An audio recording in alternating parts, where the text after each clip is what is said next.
আসসালামু আলাইকুম এভরিওয়ান। শখের রান্না চ্যানেলে আপনাদের সবাইকে ওয়েলকাম জানাচ্ছি। মজাদার চিংড়ি মাখা নিয়ে হাজির হয়ে গেলাম। একেবারে মিহি করে না বেটে কিছুটা আধা মিহি করে ভর্তাটা করলে খেতে বেশি মজা হয়। তো চলুন শুরু করি। 10-12টার মতো চিংড়ি সম্পূর্ণ খোসা ছাড়িয়ে ধুয়ে নিয়েছি। হাফ চা চামচ লবণ, হাফ চা চামচ হলুদ গুঁড়া, হাফ চা চামচ মরিচ গুঁড়া আর হাফ চা চামচ ধনে গুঁড়া দিয়ে দিচ্ছি। খুব ভালোভাবে মেখে নিতে হবে। আর মাখা হয়ে গেলে 10 মিনিটের মতো রেস্টে রাখতে হবে। 10 মিনিট পর চুলায় একটা প্যান বসিয়ে 2 টেবিল চামচ সরিষার তেল দিয়ে দিলাম। 5-6টা শুকনো মরিচ খুব ভালোভাবে অনেকটা মুচমুচে করে ভেজে নিতে হবে। মরিচগুলো মুচমুচে হয়ে গেলে তুলে নিচ্ছি। এই একই তেলে আবার দিয়ে দিচ্ছি 4 কোয়া রসুন। বড় সাইজের রসুন হলে 4 কোয়া নিলেই হবে, আর ছোট হলে কিছুটা বাড়িয়ে দিতে হবে।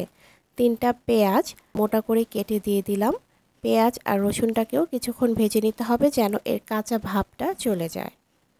ভেজে নেওয়া হয়ে গেছে, এখন একটা স্ট্রেনারের সাহায্যে তুলে নিচ্ছি।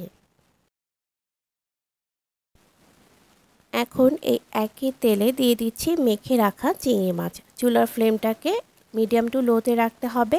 মিডিয়াম টু লোতে রেখে 1 থেকে 1.5 মিনিটের মতো ভেজে নিতে হবে, কারণ এর চেয়ে বেশি সময় ধরে ভাজলে হবে কি চিংড়ি মাছটা শক্ত হয়ে যাবে। তাই 1 মিনিটের মতো ভেজে নিয়ে আমি সামান্য একটু পানি অ্যাড করেছিলাম। খুব সামান্য একটু পানি দিলে হবে কি মাছটা সিদ্ধ হয়ে যাবে। আর পানিটা শুকিয়ে এলে 1 ফালি লেবুর রস চিপে দিয়ে দিলাম। ভালোভাবে নেড়েচেড়ে নামিয়ে নিচ্ছি। একটা বাটনাতে ভেজে রাখা শুকনো মরিচ নিয়ে নিলাম, আর পেঁয়াজ রসুনটাও নিয়ে নিচ্ছি। সবগুলো মরিচ দেব না, আমি 2টা মরিচ তুলে রাখছি। আপনারা আপনাদের ঝালের টেস্ট অনুযায়ী মরিচটা নেবেন। সামান্য একটু লবণ দিয়ে ওই বাটনার সাথে যে ঘুটনাটা থাকে সেটা দিয়ে মরিচটাকে ভালোভাবে ক্রাশ করে নিচ্ছি। আপনারা চাইলে হাত দিয়েও মরিচটাকে চটকে নিতে পারেন।